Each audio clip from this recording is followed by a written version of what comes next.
നമസ്കാരം. പ്രധാന വാർത്തകൾ.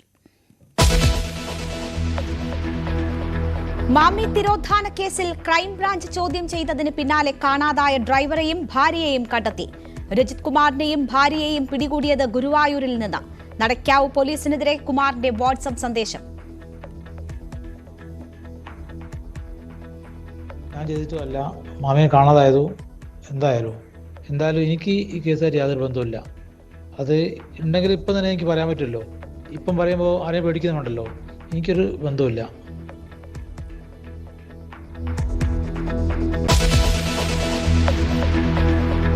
ബോബി ചെമ്മണ്ണൂർ അഴിക്കുള്ളിൽ തന്നെ ജാമ്യാപേക്ഷ പരിഗണിക്കുന്നത് ഹൈക്കോടതി മാറ്റി. സാധാരണ കേസ് മാത്രമെന്ന് ജഡ്ജി. ബോബിയുടെ സ്ഥാപനങ്ങൾക്കെതിരെ അന്വേഷണം ശക്തമാക്കാൻ ഇഡി.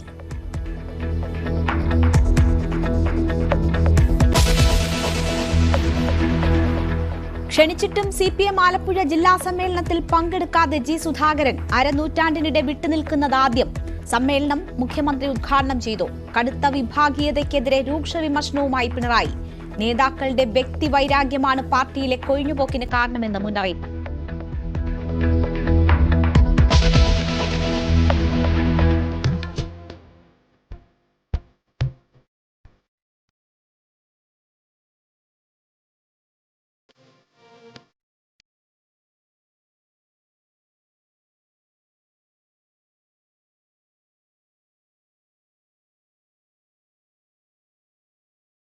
ഭാവഗായകന് വിട. P. ജയചന്ദ്രന് അന്ത്യാഞ്ജലി അർപ്പിച്ച് കേരളം. തൃശൂരിൽ പൊതുദർശനത്തിനെത്തിയത് ആയിരങ്ങൾ. സംസ്കാരം നാളെ. പറവൂർ പാലിയം വീട്ടിൽ.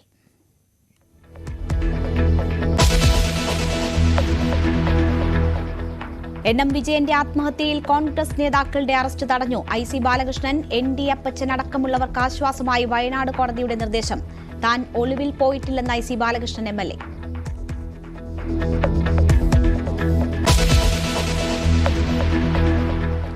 കുർബാന തർക്കത്തിൽ സിറോ മലബാർ സഭാ ആസ്ഥാനത്തിന് മുന്നിൽ വിശ്വാസികളുടെ തമ്മിലടി.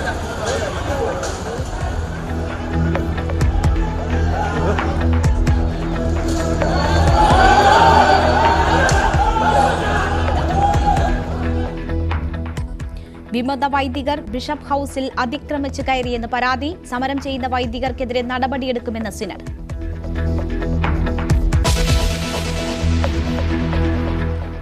N. പ്രശാന്തിന്റെ സസ്പെൻഷൻ 4 മാസം കൂടി നീട്ടി. നടപടി ചീഫ് സെക്രട്ടറിക്ക് മറുപടി നൽകാത്തതിനാൽ. K. ഗോപാലകൃഷ്ണനെ തിരിച്ചെടുത്തു. കൃഷിമന്ത്രി അറിയാതെ കൃഷി വകുപ്പിൽ നിന്ന് മാറ്റിയ ഡോക്ടർ B. അശോക് കടുത്ത അതൃപ്തിയിൽ.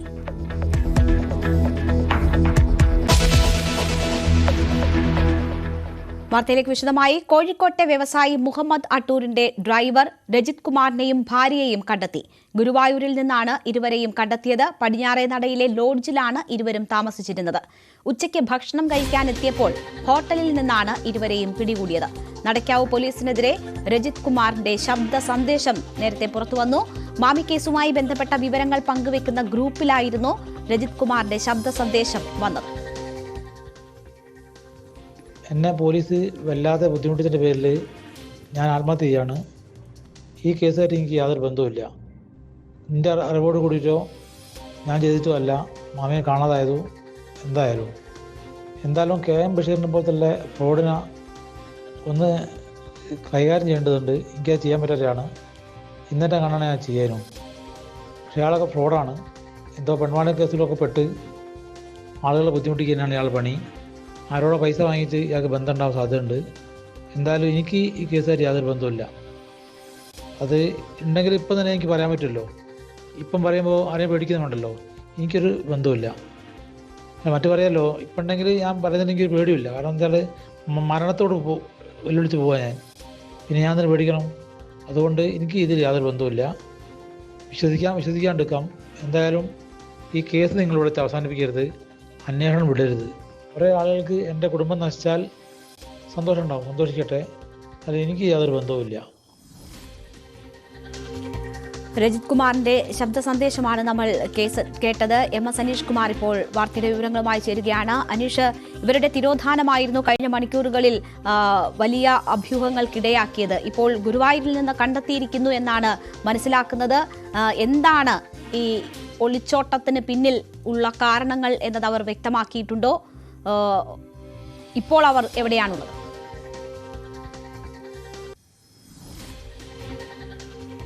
രേണുക, മാമിയുടെ തിരോധാനവുമായി ബന്ധപ്പെട്ട ഏറ്റവും പ്രധാന സാക്ഷി അല്ലെങ്കിൽ ഇതുമായി ബന്ധപ്പെട്ട ഏറ്റവും അധികം ചോദ്യം ചെയ്ത ആൾ എന്ന രീതിയിൽ തന്നെയാണ് രജിത് കുമാറിന് നമുക്ക് പറയാൻ കഴിയുക. പ്രത്യേകിച്ചും ക്രൈംബ്രാഞ്ച് അന്വേഷണം ആരംഭിച്ച ശേഷം പലവട്ടം രജിത്തിനെ ചോദ്യം ചെയ്തിരുന്നു. ഏറ്റവും ഒടുവിൽ രജിത്തിന്റെ ഭാര്യയുടെ ഫോൺ പിടിച്ചെടുക്കുന്ന അടക്കമുള്ള കാര്യങ്ങളിലേക്ക് ക്രൈംബ്രാഞ്ച് സംഘം കടന്നു. ആ ഫോൺ ഫോറൻസിക് പരിശോധനയ്ക്കായി അയക്കുകയും ചെയ്തിരുന്നു. ഇതിനുശേഷമാണ് 7-ാം തീയതി വീട്ടിൽ നിന്നും ഇറങ്ങിയ രജിത് കുമാറിനെയും ഭാര്യയും കാണാതാവുന്നത്. 2 ദിവസം നഗരത്തിലെ ഒരു ലോഡ്ജിൽ മുറിയെടുത്ത് ഇവർ താമസിച്ചിരുന്നു.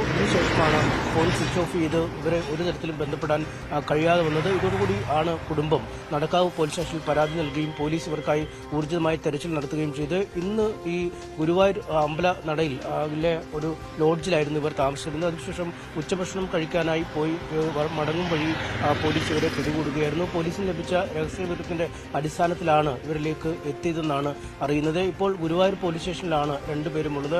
ഗുരുവായൂർ പോലീസിന്റെ കസ്റ്റഡിയിലാണ്. കോഴിക്കോട് നിന്നുള്ള പോലീസ് സംഘം നടക്കാവ് പോലീസ് ഗുരുവായൂരിലേക്ക് എത്തിക്കൊണ്ടിരിക്കുന്നു. അല്പസമയം അവർ ഗുരുവായൂർ പോലീസ് സ്റ്റേഷൻ എത്തുകയും ഇവരെ രണ്ടുപേരെയും കോഴിക്കോട്ടേക്ക് കൊണ്ടുവരികയും ചെയ്യും. പിന്നീട് കോഴിക്കോട് കോടതിയിൽ ഹാജരാക്കിയ ശേഷം ബന്ധുക്കൾക്കൊപ്പം വിട്ടയക്കുമെന്നാണ് അറിയാൻ കഴിയുന്നത്. എന്തായാലും അടിമുടി ദുരൂഹത നിറഞ്ഞ ഒരു തിരോധാനം എന്ന് വേണമെങ്കിൽ ഇവരുടെ തിരോധാനത്തെ വിശേഷിപ്പിക്കാം. കാരണം ക്രൈംബ്രാഞ്ചിന്റെ അന്വേഷണം ഒരു നിർണായക ഘട്ടത്തിലേക്ക് എത്തി നിൽക്കുന്നു എന്ന് ഉള്ള വിവരങ്ങൾ പുറത്തു വരുന്നതിനിടെയാണ് ഇവർ പൊടുന്നനവെ അപ്രത്യക്ഷമാവുന്നത്. റെജിയുടെ ഭാര്യയുടെ ഫോൺ പിടിച്ചടക്കുന്ന കാര്യങ്ങളിലേക്ക് കടക്കുകയും ചെയ്യുന്നു. ഇതിന് പിന്നാലെ ഇപ്പോൾ ഏറ്റവും ഒടുവിൽ ഇവരെ പിടികൂടിയ ശേഷം, അതായത് പോലീസ് കസ്റ്റഡിയിലെടുത്ത ശേഷവും ഈ മാമിയുടെ കേസ് വിവരങ്ങൾ അപ്ഡേറ്റ് ചെയ്യുന്ന ഒരു വാട്സാപ്പ് ഗ്രൂപ്പുണ്ട്. ആ ഗ്രൂപ്പിൽ രജിത് കുമാറിന്റെ സന്ദേശം പുറത്തു വന്നിരുന്നു. താൻ മരിക്കാനായി പോവുകയാണ്, ഈ പ്രതികളെ ആരെയും വെറുതെ വിടില്ല എന്നൊക്കെ പറയുന്നു. ഒപ്പം ഈ ആക്ഷൻ കൗൺസിൽ ഭാരവാഹികളുമായി ബന്ധപ്പെട്ട ചിലരുടെ പേരിൽ ചില ആരോപണങ്ങളും രജിത്ത് ഉന്നയിക്കുന്നുണ്ട്. എന്തായാലും എന്താണ് സംഭവിച്ചതെന്ന് അറിയാൻ ഇനി കുറച്ചു നേരം കൂടെ കാത്തിരിക്കേണ്ടി വരും. നടക്കാവ് പോലീസ് അല്പസമയത്തിനും ഗുരുവായൂരിലെത്തി ഇവരെ ചോദ്യം ചെയ്യുമെന്നാണ് മനസ്സിലാക്കാൻ കഴിയുന്നതിന് ശേഷം വീണ്ടും ക്രൈംബ്രാഞ്ച് സംഘം ഒരുപക്ഷെ ഇവരെ ചോദ്യം ചെയ്യാൻ സാധ്യതയുണ്ട്. ക്രൈംബ്രാഞ്ച് സംഘം നോട്ടീസ് കൊടുത്ത് ചോദ്യം ചെയ്യാൻ ഒരുങ്ങുമ്പോഴാണ് വളരെ പൊടുന്നനവെ ഇവർ അപ്രത്യക്ഷമാവുന്നതും ആത്മഹത്യ ചെയ്യാൻ പോകുന്നു എന്ന ശബ്ദ സന്ദേശം ഇടുകയും ചെയ്തു. ഏതായാലും നിലവിൽ അടിമൂടി ദുരൂഹതയുള്ള ഒരു തിരോധാനമാണ് ഇത് എന്ന് തന്നെ നമുക്ക് വിശേഷിപ്പിക്കേണ്ടി വരും. ശരി, എന്തായാലും ഇരുവരെയും കണ്ടെത്തിയിരിക്കുന്നു എന്നതാണ് ഏറ്റവും ഒടുവിലത്തെ വിവരം. കൂടുതൽ ചോദ്യം ചെയ്യലുകളിൽ നിന്നായിരിക്കും എന്താണ് ഈ ഒളിച്ചു കടക്കാനുള്ള കാരണം എന്നതുൾപ്പെടെയുള്ള കാര്യത്തിൽ വിശദാംശങ്ങൾ ലഭിക്കുകയുള്ളൂ. മാത്രവുമല്ല, ഈ ശബ്ദ സന്ദേശവുമായി ബന്ധപ്പെട്ടുള്ള കൂടുതൽ വിവരങ്ങളും വരണം. ആത്മഹത്യ ചെയ്യാൻ പോകുന്നു എന്ന കാര്യമാണ് ആ ശബ്ദ സന്ദേശത്തിൽ സൂചിപ്പിച്ചിരുന്നത്. അതിൻ്റെയൊക്കെ കൂടുതൽ വിശദാംശങ്ങൾ ഇനി വരും മണിക്കൂറുകളിലായിരിക്കും പുറത്തുവരിക. MS അനീഷ് കുമാറാണ് വാർത്തയുടെ വിശദാംശങ്ങൾ നൽകിയത്.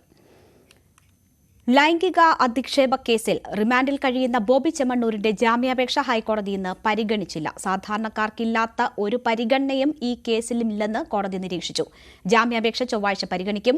ഒരു കമന്റ് നടത്താതെ ഹർജിക്കാരൻ ചൊവ്വാഴ്ച വരെ ജയിലിൽ സുരക്ഷിതമായിരിക്കൂ എന്ന് കോടതി പറഞ്ഞു. അടിയന്തരമായി ഹർജി പരിഗണിക്കേണ്ട എന്ത് സാഹചര്യമാണുള്ളതെന്ന് ചോദിച്ച ഹൈക്കോടതി പൊതുയിടങ്ങളിൽ സംസാരിക്കുമ്പോൾ ശ്രദ്ധിക്കേണ്ടേ എന്നും ആരാഞ്ഞു. സമാന പരാമർശങ്ങൾ ഇനി ആവർത്തിക്കില്ലെന്ന് ബോബി ചെമ്മണ്ണൂർ ഉറപ്പു നൽകാമെന്ന് അഭിഭാഷകൻ കോടതിയെ അറിയിച്ചു. കെട്ടിച്ചമച്ച കഥയനുസരിച്ച് തയ്യാറാക്കിയ കേസാണിതെന്നാണ് ബോബി ചെമ്മണ്ണൂർ പറയുന്നത്. പരാതിക്കാരിയുടെ ആക്ഷേപങ്ങൾ അടിസ്ഥാന വിരുദ്ധമാണ്. പരിപാടിയിൽ പങ്കെടുത്ത നടി തന്നെ പുകഴ്ത്തിയാണ് സംസാരിച്ചത്. പരാതിക്ക് ആധാരമായ സംഭവത്തിന്റെ ദൃശ്യങ്ങൾ നടി തന്നെ ഫേസ്ബുക്കിൽ പോസ്റ്റ് ചെയ്തു. പരാതിയിൽ പറയുന്നതിന് വിപരീതമാണ് ചടങ്ങിൽ നടി പറഞ്ഞത്. ഇതിന് ദൃശ്യങ്ങൾ തന്നെ തെളിവുണ്ടെന്നും ജാമ്യാപേക്ഷയിൽ ബോബി ചെമ്മണ്ണൂർ പറയുന്നു. പോലീസിന്റെ അറസ്റ്റ് നിയമവിരുദ്ധമാണ്.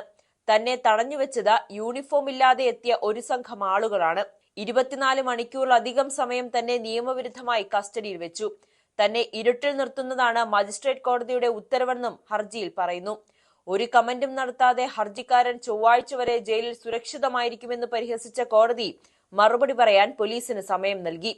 ഹർജി ചൊവ്വാഴ്ച വീണ്ടും പരിഗണിക്കും. Ernakulam judicial first class magistrate കോടതി ജാമ്യം നിഷേധിച്ചതോടെയാണ് ഹൈക്കോടതിയിൽ ബോബി ചെമ്മണ്ണൂർ ജാമ്യാപേക്ഷ നൽകിയത്. ന്യൂസ് 18 കൊച്ചി. ബോബി ചെമ്മണ്ണൂരിന്റെ സ്ഥാപനങ്ങൾക്കെതിരെ അന്വേഷണം ശക്തമാക്കാൻ ED. Fiji card, credit society എന്നിവയ്ക്ക് എതിരെയാണ് അന്വേഷണം. ഫിജി കാർഡ് എന്ന സ്ഥാപനത്തിന്റെ മറവിൽ വിദേശത്തേക്ക് കോടിക്കണക്കിന് രൂപ കടത്തിയതായി ഇഡിക്ക് നേരത്തെ പരാതി ലഭിച്ചിരുന്നു. ക്രെഡിറ്റ് സൊസൈറ്റിയുടെ മറവിൽ കള്ളപ്പണം വെളുപ്പിക്കൽ നടന്നിട്ടുണ്ടോ എന്നും പരിശോധിക്കുന്നുണ്ട്.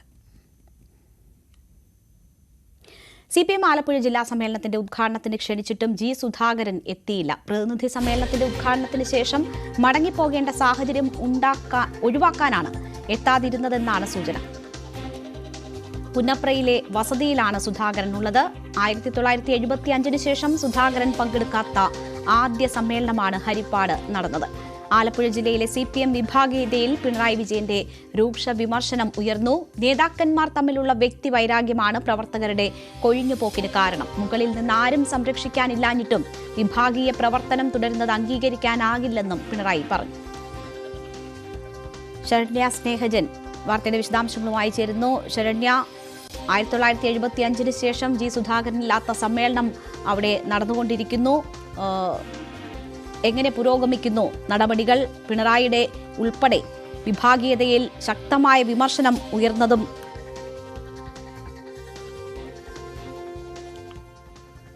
രേണുക, ഹരിപ്പാട് കൊടിയേരി ബാലകൃഷ്ണൻ നഗറിലാണ് ഇപ്പോൾ സമ്മേളന നടപടികൾ പുരോഗമിച്ചുകൊണ്ടിരിക്കുന്നത്. ആദ്യ ഉദ്ഘാടന സെഷന് ശേഷം ഇപ്പോൾ സംഘടനാ റിപ്പോർട്ട് അവതരണം കഴിഞ്ഞ് സംഘടനാ റിപ്പോർട്ടിനുള്ള ഗ്രൂപ്പ് ചർച്ച കഴിഞ്ഞിട്ട് ഇപ്പോൾ പൊതു ചർച്ചയിലേക്ക് കടന്നിരിക്കുകയാണ്. എന്തായാലും സംഘടനാ റിപ്പോർട്ടിന്മേൽ വലിയ വിമർശനങ്ങളൊന്നും തന്നെയില്ല. മറിച്ച് ഈ കായംകുളത്ത് ഉൾപ്പെടെ ഉണ്ടായ തോൽവിയെ സംബന്ധിച്ചിട്ടുള്ള സ്വയം വിമർശനം മാത്രമേ ഉള്ളൂ. അല്ലാതെ ആരെയും ഒരു നേതാക്കന്മാരെയും പേരെടുത്ത് പറഞ്ഞിട്ടുള്ള വിമർശനങ്ങൾ ഒന്നും തന്നെയില്ല. പക്ഷേ ഉദ്ഘാടന സമ്മേളനത്തിന് ശേഷം പിന്നീട് നടന്ന ഈ സംഘടനാ റിപ്പോർട്ട് അവതരണത്തിന് മുൻപ് ആണ് പിണറായി വിജയൻ അതിരൂക്ഷമായ വിമർശനം ജില്ലയിലെ വിഭാഗീയതയുമായി ബന്ധപ്പെട്ട് ഉയർത്തിയെന്നുള്ളതാണ്. ഒരു താക്കീത് തന്നെയാണ് പിണറായിയുടെ ഭാഗത്തു നിന്ന് ഉണ്ടായിട്ടുള്ളത്. അതായത് ജില്ലയിൽ വിഭാഗീയ പ്രവർത്തനങ്ങൾ ഇപ്പോഴും നടക്കുന്നു എന്നുള്ള വിമർശനം മുഖ്യമന്ത്രിയുടെ ഭാഗത്തു നിന്ന് ഉണ്ടായി. മാത്രമല്ല, ഇത്തരത്തിൽ സംഘടനാപരമായ പ്രശ്നങ്ങൾ ഉണ്ടായിട്ടും അത് പരിഹരിക്കുന്നതിനോ അല്ലെങ്കിൽ അത്തരത്തിലുള്ള ഇടപെടൽ നടത്തുകയോ ചെയ്യുന്നില്ല എന്നുള്ള വിമർശനം അദ്ദേഹം മുന്നോട്ട് വെച്ചു. ഒപ്പം പറഞ്ഞത് കായംകുളം ഉൾപ്പെടെയുള്ള സ്ഥലങ്ങളിൽ ഉണ്ടായ പ്രശ്നങ്ങൾ, അതായത് തെരഞ്ഞെടുപ്പുമായി ബന്ധപ്പെട്ട പ്രശ്നങ്ങൾക്ക് ശേഷം ആ പരാജയത്തിന് ശേഷം അത് പരിഹരിക്കാനോ അതിലുണ്ടായ പാളിച്ചകൾ എന്താണെന്ന് കണ്ടെത്താനോ അത്തരത്തിലുള്ള ഒരു നടപടി സ്വീകരിക്കുന്നതിനുള്ള ഒരു മുൻകൈ എടുത്തുള്ള പ്രവർത്തനം ഒരു ഘടകത്തിന്റെ ഭാഗത്തു നിന്നും ഉണ്ടായിട്ടില്ല എന്നുള്ള വിമർശനം മുഖ്യമന്ത്രി പറഞ്ഞു. ഒപ്പം തന്നെ സംരക്ഷിക്കാൻ മുകളിൽ ആരുമില്ലാതിരുന്നിട്ടും വിഭാഗീയ പ്രവർത്തനങ്ങൾ ഇത് വളരെ വലിയ തോതിൽ ആലപ്പുഴയിൽ നടക്കുന്നു. അത് പാർട്ടി പ്രവർത്തനത്തെ വല്ലാത്ത രീതിയിൽ ബാധിക്കുന്നുണ്ട്. കുട്ടനാടും അമ്പലപ്പുഴയും കായംകുളവും അടക്കമുള്ള പ്രദേശങ്ങൾ ചൂണ്ടിക്കാട്ടിയാണ്, പ്രവർത്തകരുടെ കൊഴിഞ്ഞുപോക്കടക്കം ചൂണ്ടിക്കാട്ടിയാണ് അത്തരത്തിൽ ഒരു താക്കീത് മുഖ്യമന്ത്രിയുടെ ഭാഗത്തു നിന്ന് ഉണ്ടായിട്ടുള്ളത്. ഇവിടുത്തെ പ്രശ്നങ്ങൾ പരിഹരിക്കണം, നേതാക്കന്മാർ തമ്മിലുള്ള വ്യക്തിവൈരാഗ്യമാണ് പ്രവർത്തകരുടെ കൊഴിഞ്ഞുപോക്കിലേക്ക് നയിക്കുന്നതെന്നുള്ള തുറന്ന് പറച്ചിലും മുഖ്യമന്ത്രിയുടെ ഭാഗത്തു നിന്ന് ഉണ്ടായി എന്നുള്ളതാണ്. മറ്റൊരു പ്രത്യേകത ആലപ്പുഴയിൽ നടക്കുന്ന സമ്മേളനവുമായി ബന്ധപ്പെട്ട്, അതായത് ജി സുധാകരനെ പോലുള്ള ഒരു മുതിർന്ന നേതാവ് പങ്കെടുക്കുന്നില്ല എന്നുള്ളതാണ്. 1975 ശേഷം ജി സുധാകരൻ പങ്കെടുക്കാത്ത ആദ്യ സമ്മേളനമാണ് ആലപ്പുഴ ഹരിപ്പാട് ഇപ്പോൾ നടക്കുന്നത്. അദ്ദേഹത്തിന് പ്രതിനിധി സമ്മേളനത്തിന് മുൻപുള്ള ഉദ്ഘാടന സമ്മേളനത്തിലടക്കം ക്ഷണമുണ്ടായിരുന്നു. എന്നാൽ ആ ക്ഷണം അദ്ദേഹം നിരസിക്കുകയാണ് ഉണ്ടായതെന്നുള്ളതാണ്. അതായത് ഇവിടെ എത്തി മടങ്ങി പോകേണ്ടി വരുന്ന ഒരു സാഹചര്യം ഒഴിവാക്കുക എന്നുള്ളതായിരുന്നു ആ ഒരു നീക്കത്തിന് പിന്നിലെന്നാണ് ഇപ്പോൾ നമുക്ക് അദ്ദേഹവുമായി ബന്ധപ്പെട്ട കേന്ദ്രങ്ങളിൽ നിന്ന് ലഭിക്കുന്ന സൂചന. മാത്രമല്ല, സമാപന സമ്മേളനത്തിലടക്കം ജി സുധാകരന്റെ പേര് വെച്ച് നോട്ടീസ് തയ്യാറാക്കിയിട്ടുണ്ട്. ഈ സമാപന സമ്മേളനത്തിലും അദ്ദേഹം പങ്കെടുക്കുമോ എന്ന് വേണം കാത്തിരുന്ന് കാണാൻ. പക്ഷേ അതിനുമൊക്കെ അപ്പുറത്തേക്ക് ജില്ലാ നേതൃത്വത്തോടുള്ള അദ്ദേഹത്തിന്റെ എതിർപ്പും അമർഷവുമാണ് ഈ ഒരു സമ്മേളനത്തിൽ നിന്ന് അദ്ദേഹം വിട്ടുനിൽക്കാൻ കാരണമെന്നുള്ളതാണ് നമുക്ക് മനസ്സിലാക്കാനാകുന്നത്. അത്തരത്തിൽ ഉള്ള ഒരു പ്രത്യേകതയുമുണ്ട്. എന്തായാലും ഇപ്പോൾ നടക്കുന്നത് സംഘടനാ റിപ്പോർട്ടിന്മേലുള്ള ചർച്ചയാണ് നടക്കുന്നത്. ഇന്നും നാളെയും ചർച്ച നടക്കും. ഞായറാഴ്ചയാണ് പൊതുസമ്മേളനം. 3 ദിവസവും മുഖ്യമന്ത്രി ഇവിടെ ക്യാമ്പ് ചെയ്തുകൊണ്ടാണ് സംഘടനാ നടപടികൾ നിരീക്ഷിക്കുന്നതെന്നുള്ളതാണ് ഏറ്റവും ശ്രദ്ധേയമായ കാര്യം. ശരണ്യ സ്നേഹജനാണ് വിവരങ്ങൾ നൽകിയത്. ജമാഅത്തെ ഇസ്ലാമിക്കെതിരെ വീണ്ടും മുഖ്യമന്ത്രി. സംഘപരിവാറിന് മാത്രമല്ല ജമാഅത്തെ ഇസ്ലാമിക്കും മതാധിഷ്ഠിത രാജ്യം എന്ന കാഴ്ചപ്പാടെന്ന് CPM ആലപ്പുഴ ജില്ലാ സമ്മേളനം ഉദ്ഘാടനം ചെയ്തുകൊണ്ട് മുഖ്യമന്ത്രി പറഞ്ഞു. സംഘപരിവാറിനെ കൂടെ കൂട്ടുമ്പോഴൊക്കെ കോൺഗ്രസിനോടൊപ്പം ലീഗുണ്ട്. മുസ്ലിം ബഹുജനങ്ങളുടെ ഇടയിൽ മഹാഭൂരിപക്ഷം മുസ്ലിങ്ങളും തള്ളിക്കളഞ്ഞിട്ടുള്ള ജമാഅത്തെ ഇസ്ലാമിയെയും SDPIയെയും കൂടെ കൂട്ടാനുള്ള നീക്കം കേരളത്തിലെ ന്യൂനപക്ഷത്തെ മതരാഷ്ട്രവാദികളുടെ കൈകളിലേക്ക് എറിഞ്ഞു കൊടുക്കലാണ് ഇതിന്റെ ഫലം എന്നത് തിരിച്ചറിയാൻ കഴിയണം. മദ്യപിക്കണമെങ്കിൽ വീട്ടിൽ വെച്ചായിക്കൊള്ളണമെന്നും പരസ്യമായി മദ്യപിച്ച് 4 കാലിൽ വരരുതെന്നും CPI സംസ്ഥാന സെക്രട്ടറി ബിനോയ് വിശ്വം. മദ്യപാനം സംബന്ധിച്ച പാർട്ടി മാർഗരേഖയിലാണ് ബിനോയ് വിശ്വം വ്യക്തത വരുത്തിയത്. മദ്യപാനം സംബന്ധിച്ച പാർട്ടി മാർഗരേഖാ വ്യവസ്ഥകൾ ന്യൂസ് 18 ആയിരുന്നു ആദ്യം പുറത്തുവിട്ടത്. CPIക്കാർ മദ്യപിക്കുന്നത് ശരിയാണോ? മദ്യപാനത്തിന് പാർട്ടി വിലക്കുണ്ടോ? എങ്കിൽ ആർക്കൊക്കെ എങ്ങനെയൊക്കെ മദ്യപിക്കാം? കുറച്ചു ദിവസങ്ങളായി നടക്കുന്ന ചർച്ചയ്ക്ക് അറുതി വരുത്താനാണ് സംസ്ഥാന സെക്രട്ടറി തന്നെ നയം വ്യക്തമാക്കിയത്. മദ്യപിച്ചുകൊണ്ട് പൊതുവേദിയിൽ ഹാജരാകാൻ പാടില്ല. അങ്ങനെയുള്ളവരുണ്ടായിരിക്കാം, അതുണ്ടായിരിക്കാം. നിരോധനമില്ലല്ലോ. മദ്യവർജനമാണ് പാർട്ടിയുടെ നയം. മദ്യവർജനമാണ് പാർട്ടിയുടെ നയം. കമ്മ്യൂണിസ്റ്റുകാർ പരസ്യമായിട്ട് മദ്യപിച്ച് 4 കാലിൽ വരാൻ പാടില്ല ജനങ്ങളുടെ മുമ്പിൽ. അത് ഉറപ്പാണ്. 1992 തൃശൂരിൽ ചേർന്ന പ്രത്യേക സംഘടനാ സമ്മേളനമാണ് CPI അംഗങ്ങൾക്ക് പെരുമാറ്റച്ചട്ടം തയ്യാറാക്കിയത്. കഴിഞ്ഞ മാസം ചേർന്ന സംസ്ഥാന കൗൺസിൽ അതിൽ ഭേദഗതികൾ വരുത്തി. മദ്യപാനശീലം സംബന്ധിച്ചായിരുന്നു പ്രധാന മാർഗനിർദ്ദേശം. അതിൽ ഇങ്ങനെ പറയുന്നു: മദ്യപാനം ഒരു ശീലമാക്കുകയോ പൊതുസ്ഥലങ്ങളിൽ മദ്യപിച്ച നിലയിൽ പങ്കെടുത്ത് പാർട്ടിയുടെ യശസ്സിന് കളങ്കമുണ്ടാക്കുകയോ ചെയ്യരുത്. മദ്യവർജനമാണ് പാർട്ടി നയമെന്നും മാർഗരേഖ. ഏതായാലും മദ്യപിക്കുന്ന നേതാക്കൾക്കും പ്രവർത്തകർക്കും ആശ്വാസം നൽകുന്ന പ്രസ്താവനയാണ് സംസ്ഥാന സെക്രട്ടറിയുടേത്. അടിക്കാം, അടിച്ച് ഓഫായി, പാർട്ടിക്ക് നാണക്കേടുണ്ടാക്കരുത് എന്നു മാത്രം. ന്യൂസ് 18 തിരുവനന്തപുരം.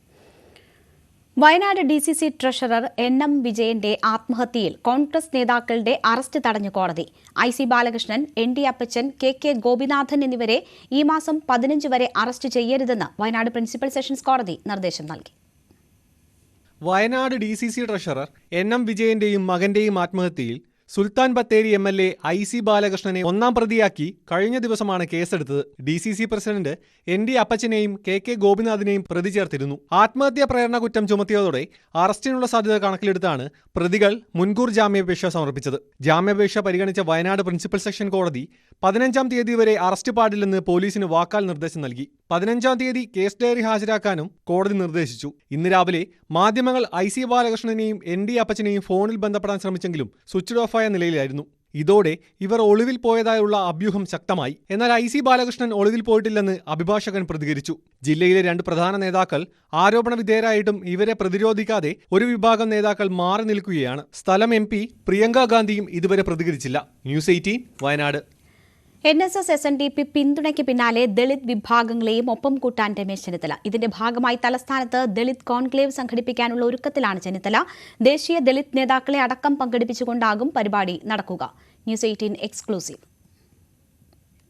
വെള്ളാപ്പള്ളി നടേശന്റെ പരസ്യ പിന്തുണയോടെ ആദ്യം SNDP, തൊട്ടു പിന്നാലെ മന്നം ജയന്തിക്ക് മുഖ്യപ്രഭാഷകനായി ക്ഷണിച്ച് NSS, ഒടുവിൽ ലീഗ് നേതൃത്വം.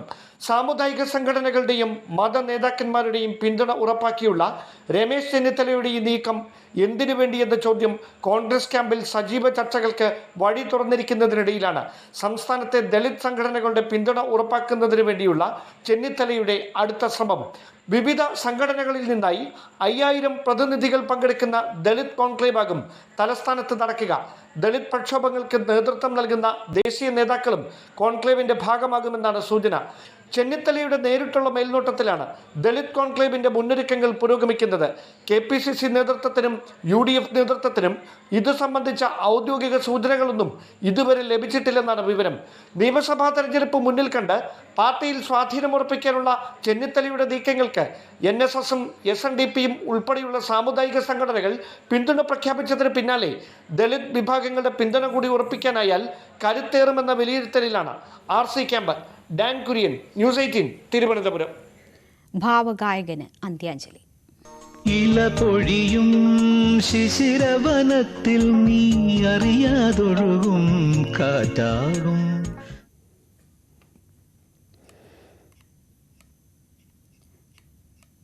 ഭാവഗായകന് വിട നൽകുകയാണ് സാംസ്കാരിക കേരളം. P. ജയചന്ദ്രനെ അവസാനമായി കാണാനും അന്തിമോപചാരം അർപ്പിക്കാനും സംസ്ഥാനത്തിന്റെ വിവിധ ഭാഗങ്ങളിൽ നിന്നായി ആയിരങ്ങളാണ് തൃശൂരിലേക്ക് എത്തുന്നത്.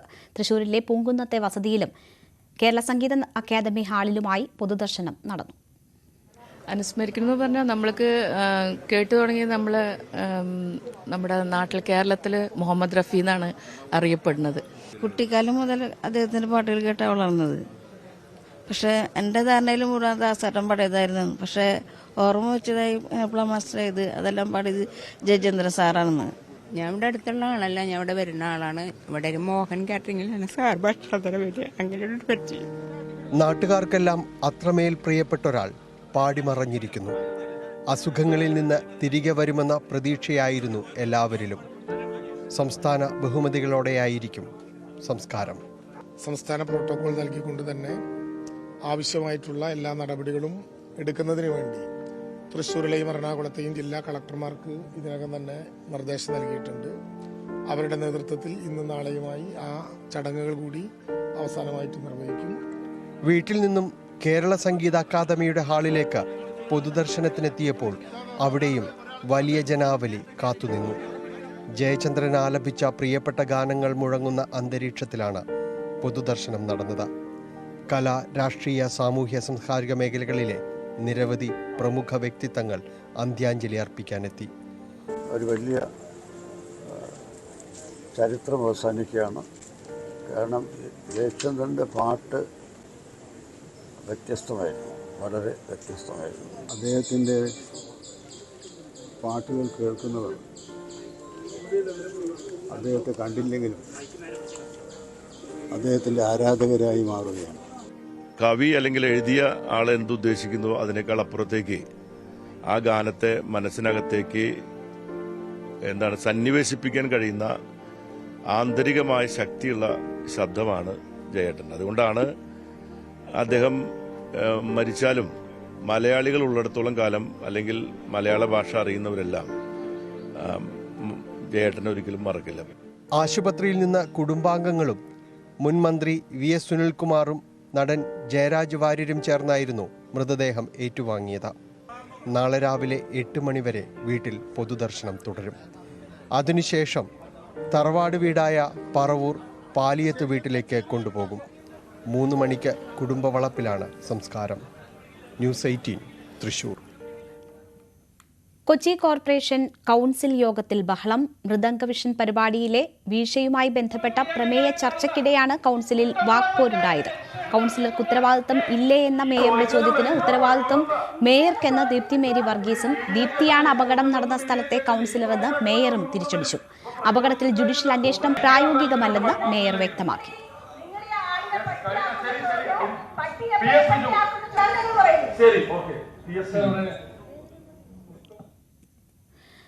കുർബാന തർക്കം തുടരുന്ന എറണാകുളം അങ്കമാലി അതിരൂപതയിൽ വിശ്വാസികൾ തമ്മിൽ സംഘർഷം. ബിഷപ്പ് ഹൌസിൽ വിമത വൈദികർ പ്രതിഷേധ പ്രാർത്ഥനാ യജ്ഞം തുടരുന്നതിനിടെയാണ് വിശ്വാസികൾ ഏറ്റുമുട്ടിയത്. പള്ളിയിൽ പോലീസ് സുരക്ഷ ഏർപ്പെടുത്തി. പ്രതിഷേധം നടത്തുന്ന 21 വൈദികർക്കെതിരെ അച്ചടക്ക നടപടി സ്വീകരിക്കാൻ സിറോ മലബാർ സഭ സിനഡ് തീരുമാനിച്ചു. എന്നാൽ നടപടി അംഗീകരിക്കില്ലെന്നാണ് വൈദികരുടെ നിലപാട്.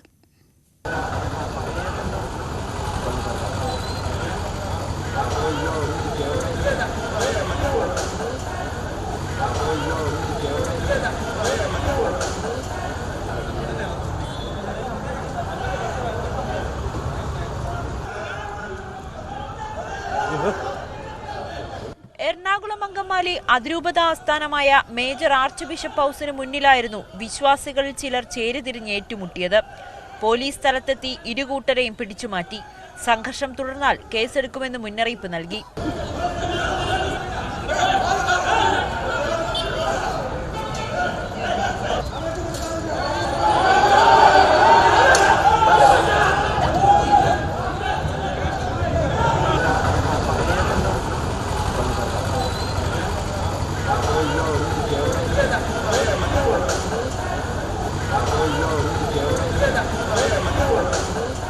അതിരൂപതാ സംരക്ഷണ സമിതിയുടെ നേതൃത്വത്തിൽ 21 വൈദികർ ബിഷപ്പ് ഹൌസിനുള്ളിൽ തുടരുന്ന പ്രതിഷേധ പ്രാർത്ഥനയ്ക്കിടെയാണ് സംഭവം. ഇവർക്കെതിരെ നടപടി സ്വീകരിക്കാൻ സിറോ മലബാർ സഭ സിനഡ് തീരുമാനിച്ചു.